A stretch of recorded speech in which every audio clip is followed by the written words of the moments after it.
রাত তখন প্রায় 11টা। ঢাকার ব্যস্ত রাস্তা থেকে একটু দূরে একটা ছোট্ট ফ্ল্যাটে বসেছিল রিয়া। 25 বছরের রিয়া চাকরি করে একটা প্রাইভেট কোম্পানিতে। আজ অফিস থেকে ফিরে এসে সে শুধু একটা পাতলা সিল্কের নাইটি পরে বিছানায় শুয়ে মোবাইল ঘাঁটছিল।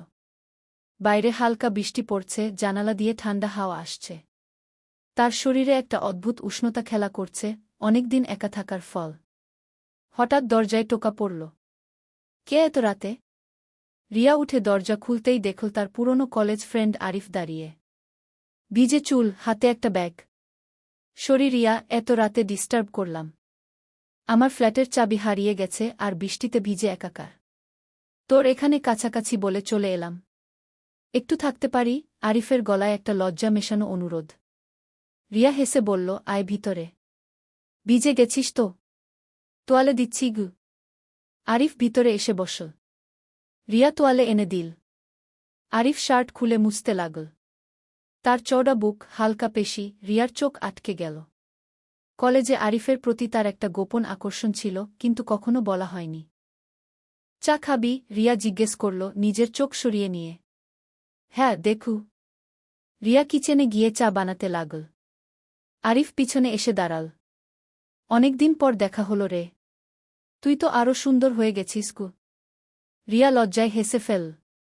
তুইও তো খারাপ না গে। চা নিয়ে দুজনে সোফায় বসল। কথা বলতে বলতে পুরনো স্মৃতি উঠে এলো। বৃষ্টি আরও জোরে পড়ছে।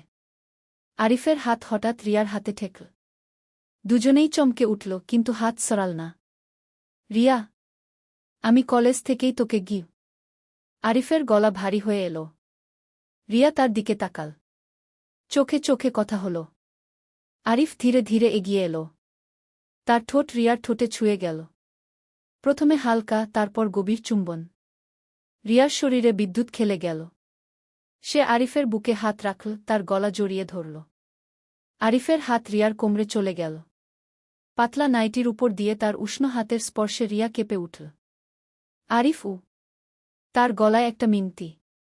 আরিফ তাকে কোলে তুলে নিয়ে বিছানায় শুইয়ে দিল। ধীরে ধীরে নাইটির স্ট্র্যাপ নামিয়ে দিল। রিয়ার নরম ত্বক, তার শ্বাসের উত্তেজনা, সবকিছু আরিফকে পাগল করে তুলল। সে তার ঘাড়ে, বুকে হালকা চুমু দিতে লাগল। রিয়ার হাত আরিফের পিঠে নখ বসিয়ে দিল। দুজনের শরীর একে অপরের সাথে মিশে গেল। হালকা শীতকার, উষ্ণ শ্বাস, বৃষ্টির শব্দ মিলে একটা স্বপ্নের জগৎ তৈরি হল। অনেকদিনের লুকানো আকাঙ্ক্ষা এক রাতে মুক্তি পেল। ভোরের দিকে বৃষ্টি থেমে গেল। দুজনে একে অপরকে জড়িয়ে শুয়ে রইল। আরিফ ফিসফিস করে বলল, এটা শুধু এক রাত নয় রিয়া গ।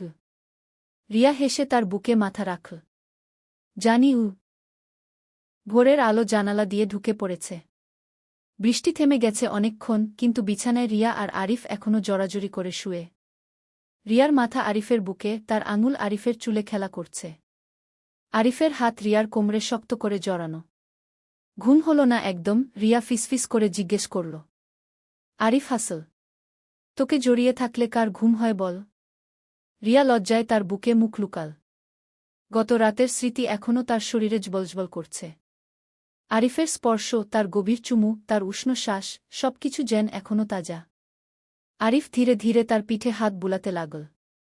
হাতটা নিচের দিকে নামতে নামতে রিয়ার নাইটির নিচে ঢুকে গেল। রিয়া কেঁপে উঠল। আরিফ, সকাল হয়ে গেছে গু। তাতে কি? আরিফ তার কানের কাছে ফিসফিস করল। আজ তো রবিবার। কারো তারা নেই গু। রিয়া হেসে তার দিকে তাকাল। আরিফের চোখে এখনও গত রাতের আগুন জ্বলছে। সে আরিফের ঠোঁটে একটা হালকা চুমু দিল। কিন্তু আরিফ তাকে আর ছাড়ল না। সে রিয়াকে নিজের উপর তুলে নিল। রিয়ার নাইটিটা কখন যেন খুলে গেল। তার নরম শরীর আরিফের বুকে ঘষা খেতে লাগল। আরিফের হাত তার বুকে, কোমরে, উরুতে ঘুরতে লাগল। রিয়ার শ্বাস ভারী হয়ে এল। সে আরিফের গলা জড়িয়ে ধরে তার ঠোঁটে গভীর চুমু দিতে লাগল। আরিফের হাত আরও নিচে নেমে গেল। রিয়া চোখ বন্ধ করে একটা লম্বা শীতকার দিল। সকালের নরম আলোয় দুজনের শরীর আবার এক হয়ে গেল। এবার আর তাড়াহুড়ো নেই। ধীরে, আলতো করে, যেন প্রতিটা স্পর্শ উপভোগ করতে চায়। রিয়ার হাত আরিফের পিঠে নখ বসিয়ে দিল যখন উত্তেজনা চরমে পৌঁছাল। আরিফ তার ঘাড়ে মুখ গুজে তার নাম ধরে ডাকল। অনেকক্ষণ পর দুজনে শুয়ে রইল নিশ্চল। রিয়ার চোখে জল চিকচিক করছে, খুশির জল। এখন কি করবি আমাকে নিয়ে? রিয়া হেসে জিজ্ঞেস করল। আরিফ তার কপালে চুমু খেয়ে বলল, ছাড়ব না আর কখনো।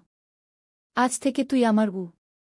রিয়া তার বুকে মাথা রেখে বলল, আমিও তো তোকে অনেক দিন থেকেই চেয়েছি।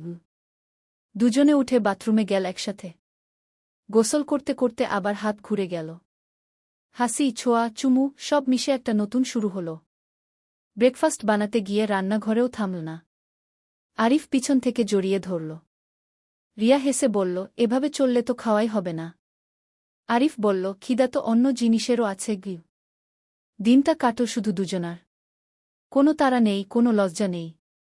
গত রাতের অপ্রত্যাশিত দেখা এখন একটা সুন্দর সম্পর্কের শুরু হয়ে গেছে।